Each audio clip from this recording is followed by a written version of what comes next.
सभी दोस्तों को नमस्कार। दोस्तों टेस्ट नंबर अपना है आज 23 नंबर। ठीक है, इससे पहले हम 22 टेस्ट कर चुके हैं। 22 टेस्ट का लिंक आपको इसी पीडीएफ के अंदर लिंक मिल जाएंगे। ठीक है, प्रत्येक आपको क्लास मिल जाएगी। पीडीएफ के लिए आपको मेंटर स्टडी टेलीग्राम को ज्वाइन करना है, जहाँ पे आपको सभी प्रकार की पीडीएफ टाइम टू टाइम मिल जाएगी। इसके अलावा आपको मेंटर स्टडी यूट्यूब जिससे आप देख रहे हो उसको सब्सक्राइब और लाइक करना है, साथ में बेल आइकन दबाना है ताकि जो नेक्स्ट पार्ट आए उसके लिए इन्फॉर्मेशन मिल जाए। ये टेस्ट है राजस्थान पुलिस और पटवार के लिए। इसमें अंदर क्या है, 40 क्वेश्चन है। राजस्थान के तीनों पार्ट हैं, इंडिया के तीनों पार्ट के क्वेश्चन है, कंप्यूटर है, साइंस है, पॉलिटिकल है। ठीक है, इतने क्वेश्चन है। ठीक है, इतने क्वेश्चन है जो आपको मैंने मिक्सअप करके पूरे टेस्ट बना रखे हैं। कितने टेस्ट बनाए हैं? 100 टेस्ट बना रखे हैं और अभी तक 23वां टेस्ट चल रहा है। और इसमें कितने क्वेश्चन है? 40 क्वेश्चन है। चलिए अगला क्वेश्चन, आज का पहला क्वेश्चन करते हैं। पीडीएफ के लिए आपको मेंटर स्टडी टेलीग्राम ज्वाइन करना है, जहां पे आपको टाइम टू टाइम सभी पीडीएफ मिल जाएगी। आज का पहला क्वेश्चन है, यौगिक जल में हाइड्रोजन एवं ऑक्सीजन के द्रव्यमानों का अनुपात सदैव कितना होता है? अनुपात सदैव कितना होता है? ये होता है 1:8। 1:8 होता है। ठीक है, 1:8 होता है। चलिए अगला क्वेश्चन करते हैं। निम्न के प्रतीक व परमाणु क्रमांक संख्या बताइए। निम्न के प्रतीक व परमाणु क्रमांक संख्या। चलिए हाइड्रोजन है, हाइड्रोजन प्रतीक क्या है? H। ठीक है, हाइड्रोजन क्या है? H। और परमाणु द्रव्यमान संख्या है, परमाणु द्रव्यमान संख्या कितनी है? 1 है। ठीक है, सोडियम, सोडियम क्या है? प्रतीक है Na। और परमाणु द्रव्यमान 23 होता है। ठीक है, 23 होता है। क्लोरीन की बात करते हैं, क्लोरीन पे कितना है? प्रतीक क्या है? Cl। और परमाणु द्रव्यमान 35.5 है। 35.5 है। कैल्शियम, कैल्शियम कितना है? परमाणु द्रव्यमान 40 और प्रतीक है Ca। ठीक है, Ca है और कैल्शियम का Ca और परमाणु द्रव्यमान 40 है। चलिए अगला क्वेश्चन करते हैं। हाइड्रोजन क्लोराइड व मैग्नीशियम क्लोराइड का सूत्र लिखिए। हाइड्रोजन क्लोराइड व मैग्नीशियम क्लोराइड का सूत्र लिखिए। ठीक है, हाइड्रोजन क्लोराइड व मैग्नीशियम क्लोराइड का सूत्र लिखिए। आपको क्या लिखना है? हाइड्रोजन क्लोराइड और मैग्नीशियम क्लोराइड का सूत्र। हाइड्रोजन क्लोराइड का वह होता है HCl। ठीक है, HCl। और मैग्नीशियम क्लोराइड का MgCl2। MgCl2। ठीक है, MgCl2। अगला क्वेश्चन करते हैं। इलेक्ट्रॉन व प्रोटीन की खोज किसने की थी? इलेक्ट्रॉन व प्रोटीन की खोज किसने थी? ठीक है, इलेक्ट्रॉन की खोज थी जे थॉमसन और प्रोटीन की खोज थी ई गोल्डस्टीन ने की थी। ई गोल्डस्टीन ने की थी। चलिए अगला क्वेश्चन करते हैं। किसने प्रस्तावित किया था कि इलेक्ट्रॉन धनात्मक गोले में दसे होते हैं? किसने प्रस्तावित किया था कि इलेक्ट्रॉन धनात्मक गोले में दसे होते हैं? जे टॉमसन ने प्रस्तावित किया था। ठीक है, चलिए अगला क्वेश्चन करते हैं। ग्राम पंचायती की सबसे छोटी इकाई कौन सी होती है? वार्ड सभा। कौन सी होती है? वार्ड सभा होती है। चलिए अगला क्वेश्चन करते हैं। कैंसर के उपचार में किसके समस्थानिक का उपयोग होता है? कैंसर के उपचार में किसके समस्थानिक का उपयोग होता है? कोबाल्ट का। किसका होता है? कोबाल्ट का। ठीक है, किसका होता है? कोबाल्ट का उपयोग होता है। चलिए अगला क्वेश्चन करते हैं। लोक लेखा समिति में वर्तमान में कितने सदस्य हैं? लोक लेखा समिति में वर्तमान में कितने सदस्य हैं? ठीक है, लोक लेखा समिति में वर्तमान में कितने सदस्य हैं? 22। ठीक है, 22, 15 लोकसभा और राज्यसभा में, 7 राज्यसभा में। ठीक है, 22 से 15 लोकसभा में। ठीक है, और 7 राज्यसभा में। ठीक है, 7 राज्यसभा में। कौन सी समिति 1964 में कृष्ण मेनन समिति की सिफारिश पर पहली बार गठित हुई? कौन सी समिति 1964 में कृष्ण मेनन समिति की सिफारिश पर पहली बार गठित हुई? कौन सी हुई थी? सार्वजनिक उद्यम समिति। सार्वजनिक उद्यम समिति। ठीक है, चलिए अगला क्वेश्चन करते हैं। अगला क्वेश्चन है, संसदीय समितियों कितने प्रकार की होती है? संसदीय समितियां कितने प्रकार की होती हैं? कितने प्रकार की होती हैं? दो स्थायी कितनी होती हैं? दो प्रकार की होती हैं, स्थायी समितियां और तदरथ समितियां। ठीक है, स्थायी समितियां और तदरथ समितियां होती हैं। चलिए अगला क्वेश्चन करते हैं। जांच समितियों में महिला सशक्तिकरण समिति व अनुसूचित जाति व अनुसूचित जनजाति कल्याण समिति में कितने कितने सदस्य होते हैं? ठीक है, कितने कितने सदस्य होते हैं? सदस्य कितने होते हैं? 30। ठीक है, 30 सदस्य होते हैं। कितने सदस्य होते हैं? 30 सदस्य होते हैं। 20 लोकसभा से और 10 राज्यसभा से। 20 लोकसभा से और 10 राज्यसभा से सदस्य होते हैं। चलिए अगला क्वेश्चन करते हैं। चित्तौड़गढ़ में कितने शाक्य हुए हैं? चित्तौड़गढ़ में कितने शाक्य हुए हैं? 3 हुए हैं। ठीक है, और कब कब हुए हैं वो आपको बताने हैं। कब कब हुए हैं? ये हुआ 1303 में अंदर, 1534 में और 1567 में। 1303, 1534 और 1567 में। ठीक है, चलिए अगला क्वेश्चन करते हैं। चित्तौड़गढ़ में किस स्थान की नारियल के खोल की चूड़ियां के विष के शिल्प के लिए प्रसिद्ध है? चित्तौड़गढ़ में किस स्थान की नारियल के खोल की चूड़ियों के शिल्प के लिए प्रसिद्ध है? कौन सा है? कपासन। कौन सा है? कपासन। ठीक है, कौन सा है? कपासन। चलिए अगला क्वेश्चन करते हैं। ऐसा नगर जिसका प्राचीन नाम मध्यमिका था, ऐसा नगर जिसका प्राचीन नाम मध्यमिका था, जो सीवी जनपद की राजधानी थी, नाम बताओ। कौन सा था? नगरी। कौन है? नगरी। ठीक है, चलिए अगला क्वेश्चन करते हैं।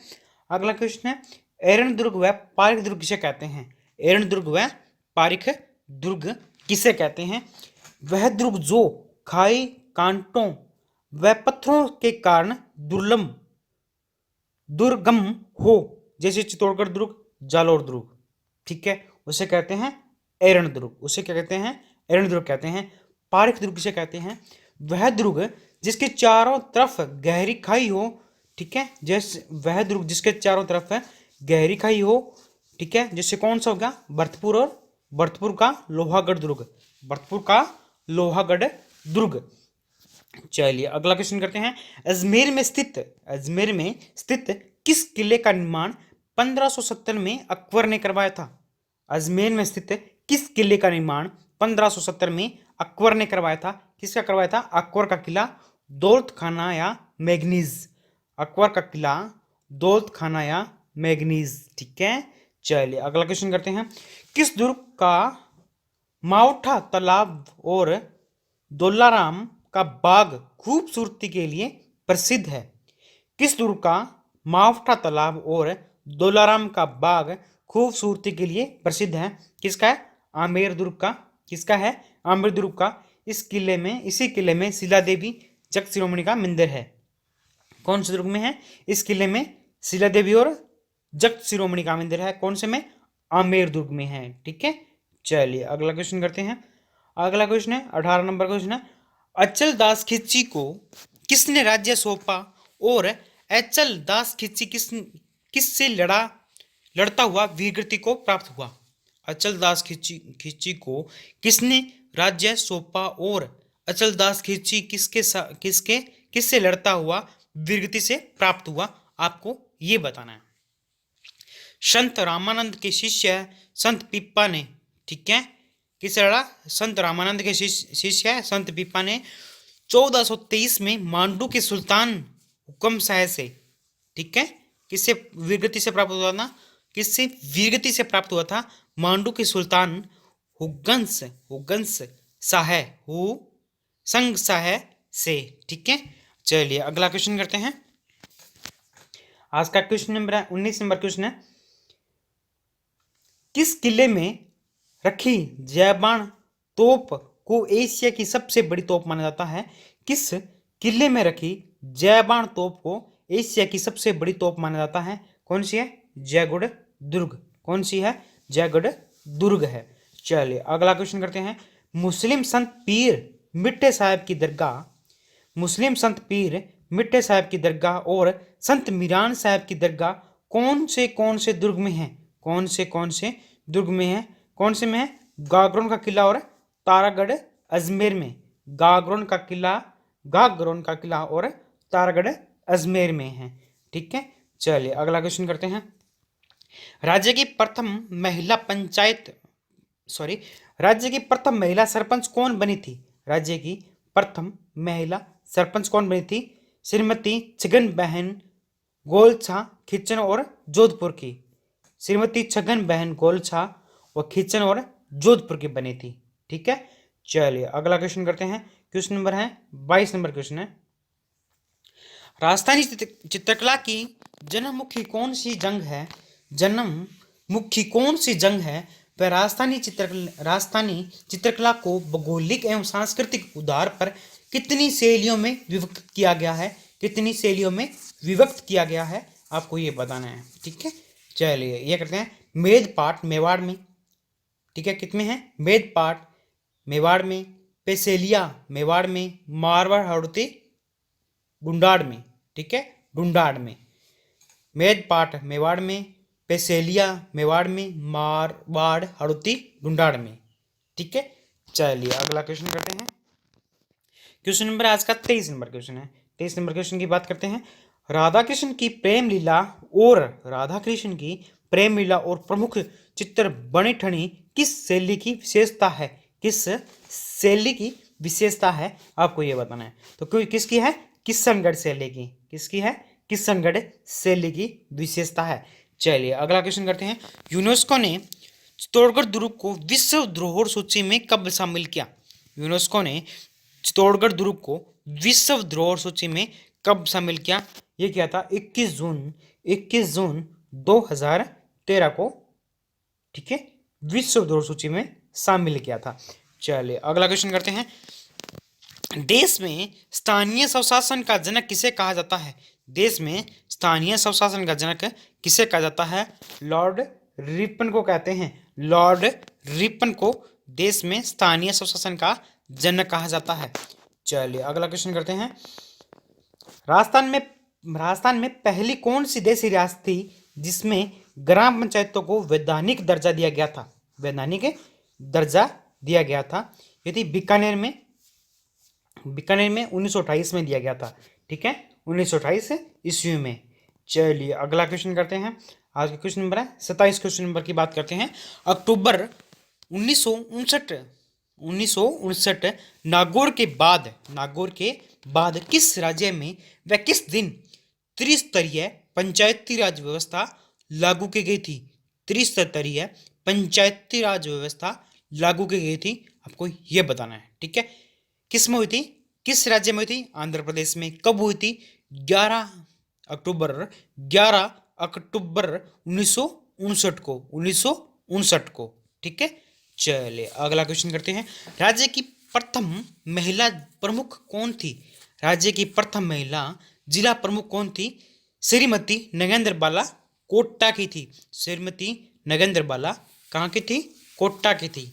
बाला कोटा की थी। ठीक है, चलिए अगला क्वेश्चन करते हैं। किस तारीख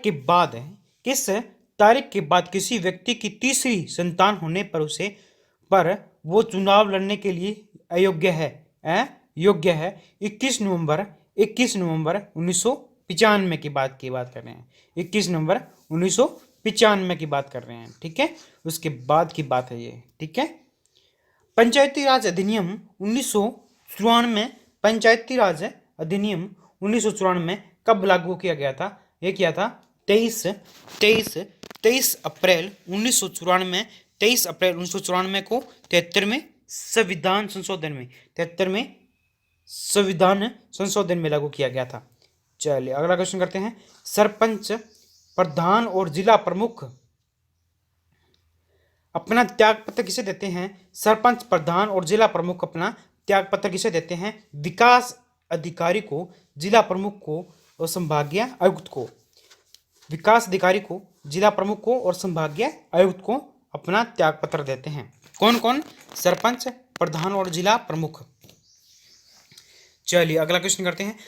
पंचायत राज संस्थाओं में अनुसूचित जातियों और अनुसूचित जनजातियों एवं महिलाओं के लिए आरक्षण की व्यवस्था कौन से अनुच्छेद में है? कौन से अनुच्छेद में है? 243 गह में, 243 गह में। चलिए अगला क्वेश्चन करते हैं। पांचवें वित्त आयोग का गठन किसकी अध्यक्षता में किया गया? वह इसकी पंचायत अवधि क्या है? इसकी पंचायत अवधि क्या है आपको ये बतानी है, ठीक है। तो ये क्या था? श्रीमती ज्योति किरण 1 अप्रैल 2015 से लेकर 31 मार्च 2020 तक, 1 अप्रैल 2015 से लेकर 31 मार्च 2020 तक जो कि भी खत्म हो चुका है। चलिए अगला क्वेश्चन करते हैं। जब इंटरनेट का उपयोग संदेश प्रेषित करने के लिए किया जाता है उसे क्या कहते हैं? ईमेल कहते हैं। जब इंटरनेट का उपयोग संदेश प्रेषित करने के लिए किया जाता है उसे क्या कहते हैं? ईमेल कहते हैं। चलिए अगला क्वेश्चन करते हैं। माइकल एंजेलो क्या है? माइकल एंजेलो क्या है? ये क्या है? एक कंप्यूटर वायरस। क्या है? एक कंप्यूटर वायरस है, ठीक है। क्या है? एक प्रकार का कंप्यूटर वायरस है। चलिए अगला क्वेश्चन करते हैं। एक ऑनलाइन एरिया जिसमें यूजर किसी खास विषय के बारे में लिखित रूप से चर्चा करता है क्या कहलाता है? चैट। एक ऑनलाइन एरिया जिसमें यूजर किसी खास विषय के बारे में लिखित रूप में चर्चा करता है क्या कहलाता है? चैट कहलाता है। क्या कहते हैं? चैट कहते हैं। चलिए अगला क्वेश्चन करते हैं। इंटरनेट पर सर्वर को से सूचना पाने के कंप्यूटर को प्रोसेस कर को क्या कहते हैं? इंटरनेट पर सर्वर से सूचना पाने की कंप्यूटर को प्रोसेस को क्या कहते हैं? कंप्यूटर के प्रोसेस को क्या कहते हैं? डाउनलोडिंग। क्या कहते हैं? डाउनलोडिंग कहते हैं। ईमेल भेजना किसके समान है? ईमेल भेजना किसके समान है? पत्र लिखने के समान है ईमेल भेजना, ठीक है। चलिए अगला क्वेश्चन करते हैं। वह इनपुट डिवाइस जिसमें सीधा स्क्रीन व कार्य करवाया जाता है, वह इनपुट डिवाइस है जिसमें सीधा स्क्रीन व कार्य करवाया जाता है टच स्क्रीन। उसे क्या बोलते हैं? टच स्क्रीन बोलते हैं। प्राइमरी मेमोरी है रैम।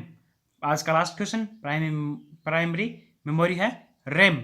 चलिए दोस्तों, मैंने आपको 23 पेपर कंप्लीट करवा दिए हैं आज तक। 23 के जो लिंक हैं क्लास के वो इधर आपको मिल जाएगी। जो जितनी भी क्लास हैं PDF मिलेगी आपको मेंटर स्टडी टेलीग्राम चैनल पे, वहाँ पे PDF मिलेगी। उसी PDF में ये सभी लिंक है। जिस लिंक पे क्लिक करोगे वही आपकी लाइव क्लास स्टार्ट हो जाएगी। इसके अलावा जितने भी मैंने अलग से करवाया वो प्लेलिस्ट बनी है, आप पूरा सिलेबस करें। अलग टॉपिक वाइज टॉपिक मैंने सभी क्वेश्चन कराए हैं, वो आप जरूर देखें। इसके अलावा राजस्थान का सिलेबस चल रहा है, ठीक है। अगर राजस्थान की बात करूँ, राजस्थान का सिलेबस चल रहा है जिसमें से क्या चल रहा है, 3 टॉपिक हो चुके हैं और डेली एक नया टॉपिक के साथ ऑब्जेक्टिव क्वेश्चन के साथ होता है और अलग अलग टॉपिक होते हैं, मिक्सअप नहीं है। एक टॉपिक का अलग अलग टॉपिक है, अलग अलग क्वेश्चन है, ऑब्जेक्टिव, ठीक है। तो मेरी आपसे एक रिक्वेस्ट रहेगी, इस चैनल को आपको सब्सक्राइब करना है, बेल आइकन दबाना है ताकि जो नेक्स्ट पार्ट आए उसके लिए आपको इन्फॉर्मेशन मिल जाए, ठीक है। इसी के साथ जय हिंद।